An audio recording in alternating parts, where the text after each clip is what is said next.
ನಮಸ್ಕಾರ, ನೀವು ನೋಡ್ತಾ ಇದ್ದೀರಾ ನ್ಯೂಸ್ ಫಸ್ಟ್ ಎಜುಕೇಷನ್. ನಾನು ರಾಹುಲ್ ದಯಾನ್.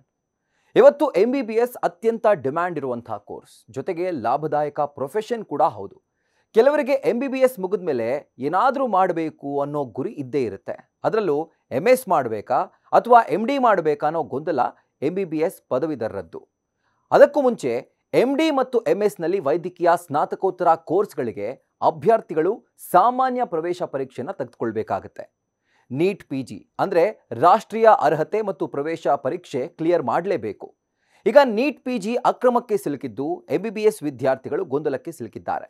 ಈಗ ಸುಪ್ರೀಂ ಕೋರ್ಟ್ ಒಂದು ಮಹತ್ವದ ಸೂಚನೆಯನ್ನ ಕೊಟ್ಟಿದ್ದು, ಇದು MBBS ವಿದ್ಯಾರ್ಥಿಗಳಿಗೆ ಒಂದು ರೀತಿ ಗುಡ್ ನ್ಯೂಸ್ ಆಗಿದೆ. ಸುಪ್ರೀಂ ಕೋರ್ಟ್ ಕೊಟ್ಟ ಭರ್ಜರಿ ಗುಡ್ ನ್ಯೂಸ್ ಏನು ಅಂತ ನಾವು ನೋಡೋ ಹಾಗಿದ್ರೆ, ಅಕ್ರಮಗಳ ಒಳಸುಳಿಗೆ ಸಿಲುಕಿದ್ದಂಥ ನೀಟ್ PG ಪರೀಕ್ಷೆಗೆ ಸುಪ್ರೀಂ ಕೋರ್ಟ್ ಕೊನೆಗೂ ಅನುಮತಿ ಕೊಟ್ಟಿದೆ. 2 ಹಂತಗಳ ಬದಲಿಗೆ ಏಕಕಾಲದಲ್ಲಿ ಪರೀಕ್ಷೆ ನಡೆಸೋಕೆ ರಾಷ್ಟ್ರೀಯ ಪರೀಕ್ಷಾ ಮಂಡಳಿಗೆ ಸುಪ್ರೀಂ ಕೋರ್ಟ್ ಸೂಚನೆ ಕೊಟ್ಟಿದೆ. ಹೀಗಾಗಿ ಆಗಸ್ಟ್ 3ರಂದು ಪರೀಕ್ಷೆ ನಡೆಯುತ್ತೆ. ಈ ಹಿಂದೆ ನೀಟ್ ಪರೀಕ್ಷೆ ನಡೆಸೋಕೆ 2 ತಿಂಗಳಿಗೂ ಅಧಿಕ ಸಮಯ ಕೋರಿ NBE ಸುಪ್ರೀಂ ಕೋರ್ಟ್ಗೆ ಮನವಿ ಮಾಡಿತ್ತು. ಈ ಮನವಿಯನ್ನ ಮೊದಲಿಗೆ ಪ್ರಶ್ನೆ ಮಾಡಿದಂಥ ನ್ಯಾಯಮೂರ್ತಿಗಳಾದ ಪ್ರಶಾಂತ್ ಕುಮಾರ್ ಮಿಶ್ರಾ ಮತ್ತು ಆಗಸ್ಟಿನ್ ಜಾರ್ಜ್ ಮಸಿ ನೇತೃತ್ವದ ಪೀಠ ಈಗ ಅದಕ್ಕೆ ಸಮ್ಮತಿ ಕೊಟ್ಟಿದೆ. ಹಾಗಾಗಿ NBE ಪ್ಲಾನ್ನಂತೆಯೇ ಆಗಸ್ಟ್ನಲ್ಲಿಯೇ ಪರೀಕ್ಷೆ ನಡೆಸೋಕೆ ಅವಕಾಶ ನೀಡಿದೆ. ಪರೀಕ್ಷೆ ನಡೆಸಲು NBAಗೆ ಹೆಚ್ಚಿನ ಸಮಯ ನೀಡೋದಿಲ್ಲ. ಮೇ 30ರಂದು ಸುಪ್ರೀಂ ಕೋರ್ಟ್ ನೀಡಿದಂಥ ಆದೇಶದಂತೆಯೇ ಏಕಕಾಲದಲ್ಲಿ ಪರೀಕ್ಷೆಯನ್ನು ನಡೆಸಬೇಕು ಅಂತ ಈ ಹಿಂದೆನೇ ಹೇಳಿತ್ತು.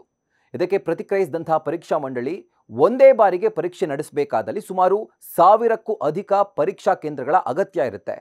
ಜೂನ್ 15ರಂದು ನಡೆಯಬೇಕಿದ್ದಂಥ ಪರೀಕ್ಷೆಯನ್ನ ಆಗಸ್ಟ್ 3ರಂದು ಬೆಳಗ್ಗೆ 9ರಿಂದ ಮಧ್ಯಾಹ್ನ 12:30ರ ನಡುವೆ ನಡೆಸಲಾಗುತ್ತೆ ಅಂತ ಹೇಳಿತ್ತು. ಇದಕ್ಕೆ ಕೋರ್ಟ್ ಅನುಮತಿ ನೀಡದೇ ಇದ್ದಿದ್ದರಿಂದ ವಿದ್ಯಾರ್ಥಿಗಳು ಗೊಂದಲಕ್ಕೆ ಸಿಲುಕಿದ್ರು. ಈಗ ಕೊನೆಗೂ ಸುಪ್ರೀಂ ಕೋರ್ಟ್ ಅನುಮತಿ ಕೊಟ್ಟಿದ್ದು ಎಲ್ಲ ಗೊಂದಲಗಳಿಗೂ ತೆರೆ ಎಳೆದಿದೆ. ಸುಪ್ರೀಂ ಕೋರ್ಟ್ ಹಿಂದಿನ ಆದೇಶದಲ್ಲಿ ಏನಿತ್ತು ಇದು ನಾವು ನೋಡೋಣ ಬನ್ನಿ. ವೈದ್ಯಕೀಯ ಶಿಕ್ಷಣದಲ್ಲಿ PG ಕೋರ್ಸ್ಗಳಿಗೆ ಪ್ರವೇಶಕ್ಕಾಗಿ ನಡೆಸುವಂತಹ ನೀಟ್ ಪರೀಕ್ಷೆ ಸಂಬಂಧ ಮೇ 30ನೇ ತಾರೀಕಿನಂದು ಸುಪ್ರೀಂ ಕೋರ್ಟ್ ಒಂದು ಪ್ರಮುಖ ಆದೇಶವನ್ನು ಕೊಟ್ಟಿತ್ತು. ಜೂನ್ 15ರಂದು ನಡೆಸೋಕೆ ಉದ್ದೇಶ ಮಾಡಿದಂಥ ನೀಟ್ PG ಪರೀಕ್ಷೆಯನ್ನ ಏಕಕಾಲಕ್ಕೆ ಪೂರ್ಣಗೊಳಿಸಬೇಕು ಅಂತ ಸುಪ್ರೀಂ ಕೋರ್ಟ್ ಹೇಳಿತ್ತು. ಈ ಪರೀಕ್ಷೆಯನ್ನ 2 ಹಂತದಲ್ಲಿ ನಡೆಸೋದ್ರಿಂದ ಸಮಸ್ಯೆ ಆಗುತ್ತೆ. ಪರೀಕ್ಷೆಯಲ್ಲಿ ಸಂಪೂರ್ಣ ಪಾರದರ್ಶಕತೆ ಇರಬೇಕು.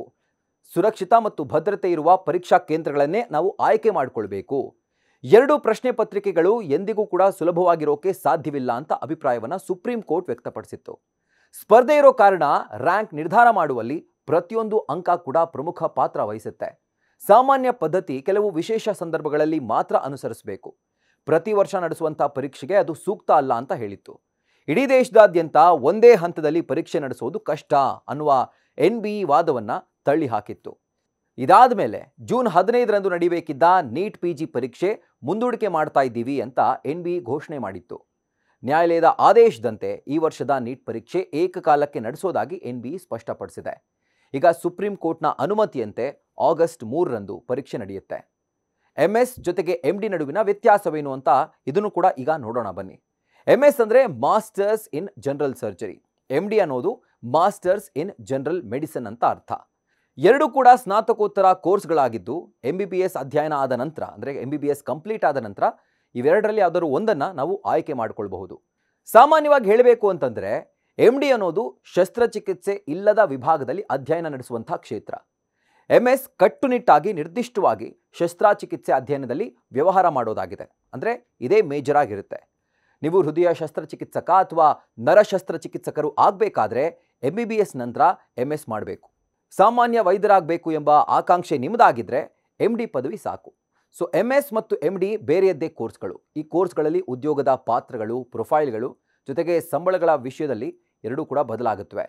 MS ಪದವಿ ಪಡೆದವರು ಶಸ್ತ್ರಚಿಕಿತ್ಸಕರಾಗ್ತಾರೆ, MD ಮಾಡಿದವರು ವೈದ್ಯರಾಗ್ತಾರೆ. ಒಬ್ಬ ಶಸ್ತ್ರಚಿಕಿತ್ಸಕ ಯಾವಾಗಲೂ ಕೂಡ ವೈದ್ಯರಿಗಿಂತ ಹೆಚ್ಚಿನ ಜವಾಬ್ದಾರಿಗಳನ್ನು ಹೊಂದಿರ್ತಾನೆ.